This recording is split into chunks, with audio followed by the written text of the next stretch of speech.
การสานกระต้าหลังจากเฮาก่อกุนได้แล้วเฮาก็มาเริ่มสานเลย การสานนี้เอาตอกสาน2 เส้นสานไปสานเป็นลายคัดตอกสาน2 เส้นสานเป็นลายคัดสานไปมูนไป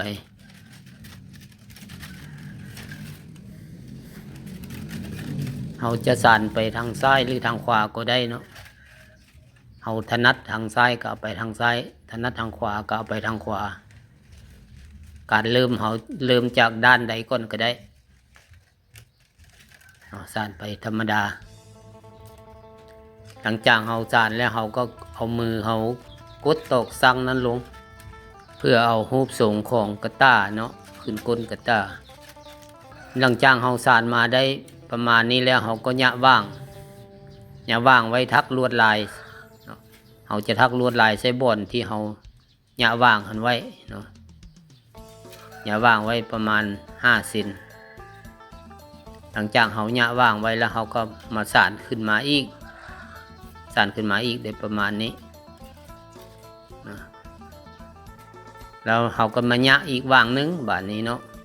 เป็น2 ว่างที่เฮาหยะไว้นี่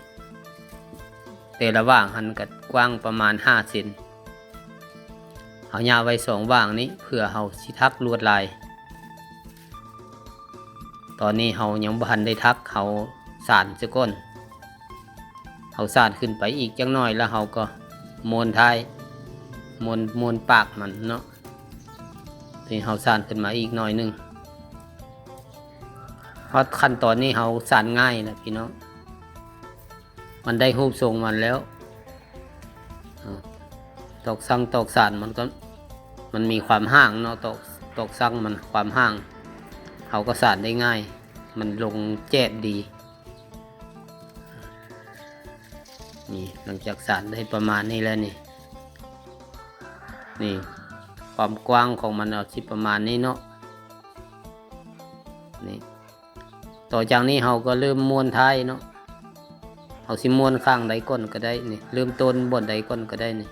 เอาลงมาแบบนี้นี่1 เซน2 เซน3 เซน4 เซน4 เซนก็พอแล้วเฮานอน3เนาะคันเฮานอน4โต๊ะมันสิบ่ถึงเฮานอน3นี่ก็เอามาแบบนี้เนาะเอาเส้นสุดท้ายตามเข้ามานี่แล้วกันทับลงไปสอดลงไปทางลุ่มทางข้างในเนาะสอดลงไปทางข้างในหลังจากนี้เขาก็พับเส้นตอกเส้นใหม่ลงมาเอาเส้นอยู่หลังนี้ตามเข้าไปแล้วก็ขัดเส้นนึงแล้วก็เอาเน็บเข้าไปทางในพุทธเน็บเข้าไปข้างในแบบนี้ก็พับเส้นใหม่ลงมาเอาเส้นอยู่หลังนี้ตามเข้าไปแล้วก็เน็บเข้าไปข้างในพุ้น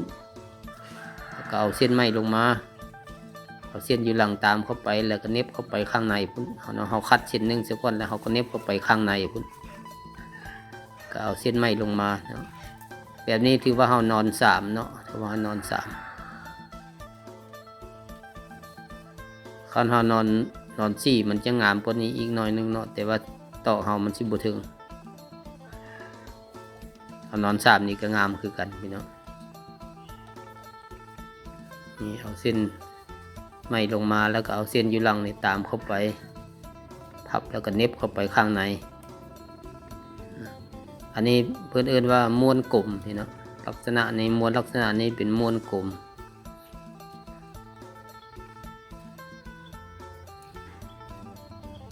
หลังจากเราม้วนได้2-3 เซนแล้วมันก็ง่ายเนาะเอาจื้อการม้วนแล้วมันก็ง่ายจะได้มาประมาณนี้พี่น้องลายมันมาประมาณนี้ม้วนไปเรื่อยๆเนาะอย่างเส้น1 2 เส้นสุดท้ายนี่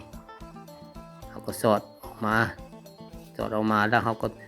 เอาเส้นนี้ตามเข้าไปสอดออกมาแล้วสอดเข้าไปในอีกสุดท้ายเขาเก็บส่วนโต๊ะอยู่ข้างใน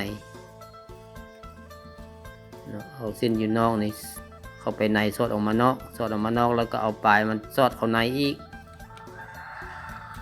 มันจะเป็นว่างไฟว่างมันอยู่เนาะแต่ละว่างนี่มันจะบ่ซ้ำกันมันจะเป็นว่างของไฟของมันเอาเส้นอยู่นอกสอดเข้าในสอดออกมานอก สอดออกมานอกแล้วก็สอดเข้าในอีกแบบนี้เนาะสอดออกมาแบบนี้แล้วก็สอดเข้าในตอกเขาต้องใส่น้ำด้วยพี่น้องคันเขาบ่ใส่น้ำเนี่ยมันสิหักนะใส่น้ำมันอ่อนนี่สำนี้ก็สำเร็จแล้วการม้วนปากกระตานี่เนาะม้วนปากกระตาได้แล้ววันนี้เรามาตัดส้นตอกนี้ออกมันมีเส้นที่มันยาวก็มีเนาะเอาม้วนเน็บเข้าไปทางในแล้วเราก็ตัดส่วนมันออกให้มันพอดีกันตัดส่วนมันออกให้มันเพียงกันเลย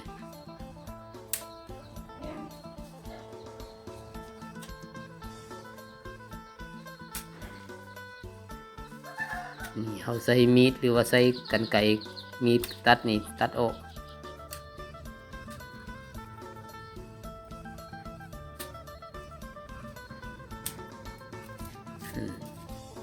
ตัดออกแล้วก็สำเร็จการม้วนท้ายเลยแบบนี้บัดนี้มีแต่เฮาสิทักลวดลายบัดนี้เอาตอกเส้นนึงเข้าไปในสักก้อนเอาตอกเส้นนึงเข้าไปทางในเนาะให้เป็นอยู่ว่างกลางของว่างนั้นบัดนี้เฮาเอาเส้นทักมาทักบัดนี้เฮาสอดก่อนเฮาสิสอดเส้นทักนี่เฮาต้องสอดขัดเอาตอกที่อยู่ในนั้นตอกเส้นนึงที่เฮาเอาใส่เครื่องกลางนะทางในนะเราต้องสอดขัดเอาตอกเส้นนั้นซะก่อนแล้วจึงเอาตอกอันนี้ตอกทักนี่มาเสียบเข้าตามว่างมันนี้เสียบเข้าตามกกของตอกซั่งนะการทักเนี่ยเราจะทักลบขึ้นลบลงเนาะทักขึ้นทักลงหลังจากเราเสียบแล้วเราก็ทักตัวนี้ตัวส่วนเทิงมันเนาะทับส่วนเทิงมันนี้พับมาแบบนี้แล้วก็สอดเอาเส้นตอกที่อยู่กลางนั้นสอดเอาเส้นตอกอยู่กลางนั้นดึงลงลุ่มแบบนี้ดึงลงลุ่มนี่ทักนี้วันนี้เขาก็มาทักตัวลุ่มหลังจากดึงลงลุ่มแล้วเขาก็มาทักตัวลุ่มนี้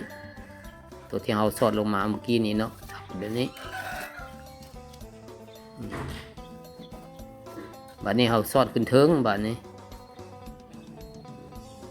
สอดขึ้นเทิงหรือว่าสอดลงลุ่มก็แม่นได้สอดขัดเอาตอกที่อยู่กลางนั้นเส้นตอกที่เราพาดไว้ทางในนะอยู่กลางนะ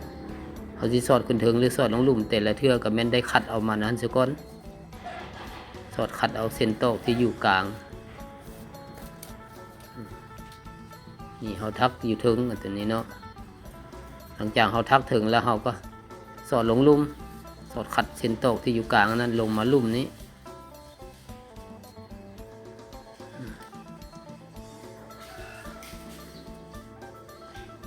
สอดลงลุ่มแล้วเขาก็มาทักลุ่มแบบนี้ทักลุ่มนี้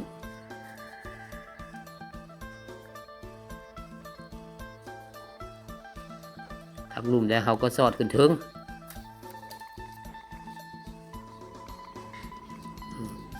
สอดขึ้นถึง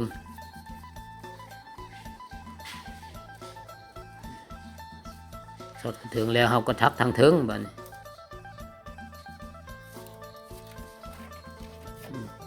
ทักทางถึงออกมาแบบนี้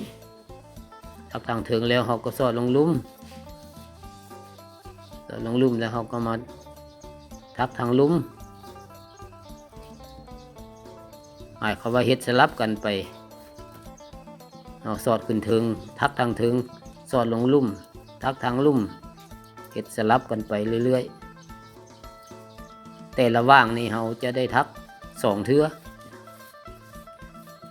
อันนี้เทื่อที่1หรือว่ารอบที่1รอบที่1นี่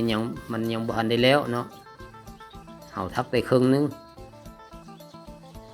แล้วทักรอบที่2อีกมันจึงแล้วแต่ละว่างนี่เนาะนี่มันจะได้ประมาณนี้เราทักรอบเดียวนี่ขึ้นลงขึ้นลงขึ้นลงแบบนี้เนาะแบบนี้อันนี้เราทัก2 รอบแล้วนี่ทางตรงอันนี้เราเลื่อนมาตัวที่เราทักแล้วเนาะทัก างลุ่มนี่ทักแล้ววางทางลุ่มยังแต่ทางเทิงเฮาก็ทักรอบนึงแล้วนี่ยังแต่รอบ2รอบสุดท้ายของทางเทิงเนาะเพราะว่าเฮาก็ตัดมาตัวนี้เพราะว่าเฮาสิเบิ่งขั้นตอนมันติดตามกันมาตลอดเนาะวิดีโอเฮามันสิยาวโพดเนาะเฮาก็ตัดมาทักทางนี้เนาะอันนี้มันทักว่างที่2รอบที่2ว่างที่1เขาทัก2รอบแล้วอันนี้ว่างที่2เขาก็ทักรอบนึงแล้วบัดนี้ทักรอบที่2ของว่างที่2นี้ทักคือเก้าพี่เนาะเพราะว่าว่างที่เขาบ่าไว้แต่รอบนึงนั้นเขาจะมาทักในรอบที่2มันก็เต็มว่างของมันไปเลย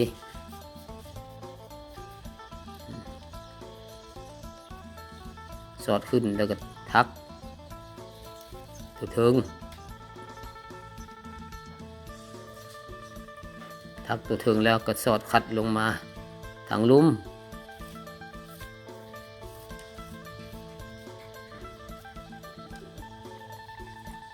สอดคัดลงมาทางลุ่มแล้วก็ทักทางลุ่ม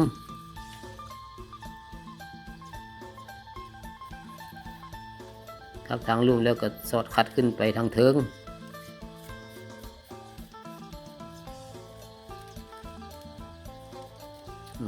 สอดคัดขึ้นไปทางเทิงแล้วเขาก็ทักทางเทิงบัดนี้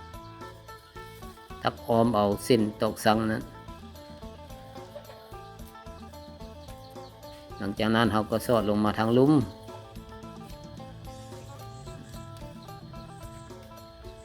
เขาเฮ็ดไปได้2-3 บาทนะเนาะ2-3 ตาแล้วเขาก็ลื่งเลยเนาะเขาก็ลื่งมือเขาก็เฮ็ดได้ไวขึ้นสำคัญนะบ่อนมันเป็นข้อเป็นตาอยู่ในโต๊ะที่เฮาทักนั่นเนาะถ้าว่ามันเป็นข้อเป็นตาอยู่ในบ่อนที่เฮาทักนั้นมันสิหักเนาะเขาพยายามถ้าว่ามันหักแล้วเฮาก็ตัดออกต่อไม้เสียบเข้าไม้ต่อไม้เนาะ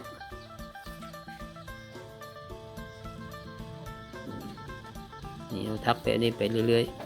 ๆแต่ว่าบางเทื่อมันก็หักพี่น้องเลยเฮาทักในเฮาที่ใส่น้ำคิดว่าเฮาใส่น้ำมันอ่อนแล้วมันจะบ่หักบางเทื่อมันก็หักตามข้อมันนี่มันจะได้ลวดลายมาแบบนี้พี่น้องได้ลวดลายมาเอามาแบบนี้ถ้ามันหักตามข้อมันเขาก็ตัดออกบนข้อเขาก็ต่อไม่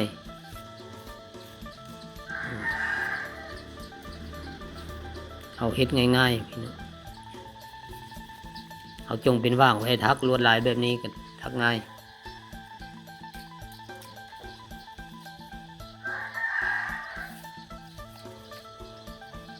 ทักขึ้นทักลงทักขึ้นทักลง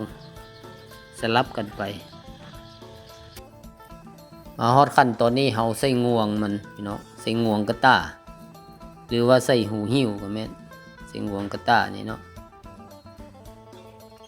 ก่อนจะใส่เฮาก็เอาไม้แทงเอาไขควงแทงให้มันเป็นช่องว่างก่อนเนาะให้มันเอางวงกระต้านี่เสียบเข้าง่ายพยายามเสียบเข้าไปจนฮอดก้นกระต้าไปเลยพี่น้องฮอดก้นกระต้าแล้วยังข้ามไปอีกฝั่งนึงอีกเพราะว่าเฮาเฮ็ดรับประกันบ่ให้มันหลุดออกนี่เฮาก็ดึงเข้าไปเสียบเข้าไปแบบนี้เนาะส่วนที่มันกายออกมานี้เฮาก็ตัดออกแล้วก็เสียบเข้าไปแบบนี้นี่เนาะเป็นงวงนึงแล้วเอาใส่2 อันพี่เนาะใส่2 งวง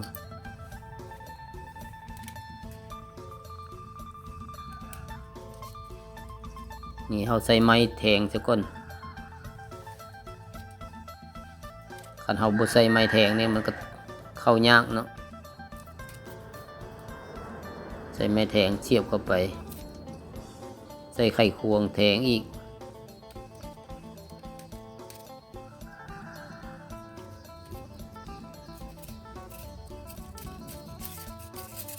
มันก็เสียบบ่อยากเข้าพี่น้องเสียบยากอยู่ใส่ความพยายามตอนนี้มันใส่ความพยายามหลาย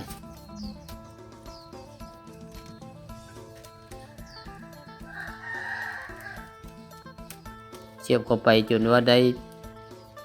ฮอดก้นกระตาแล้วก็ยังเสียบเข้าไปจนฮอดฟางนั้นอีกเพราะว่าเฮาเฮ็ดไม้ยาวเด้เสียบ2 อันแล้วเนาะ2 งวงจะเป็นแบบนี้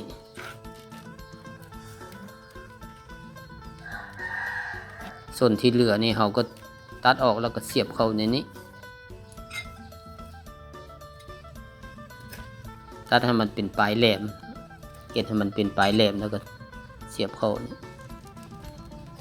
อันนี้มันเฮ็ดอับประกันบ่ให้มันหลุดออกเวลาเฮาหิ้วจะบ่หลุดออกเนาะตอนนี้เฮาเอาตีนมันใส่เนาะตีนมันเฮาก็เฮ็ดเป็นตะขอแล้วก็เอามาเสียบเข้านี้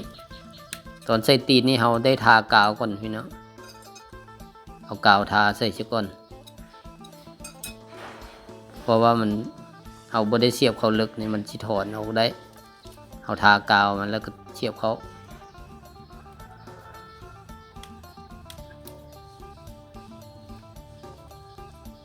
ใส่กาวติดไม้มาทาแล้วเสียบเข้าต้องได้ตอกเข้า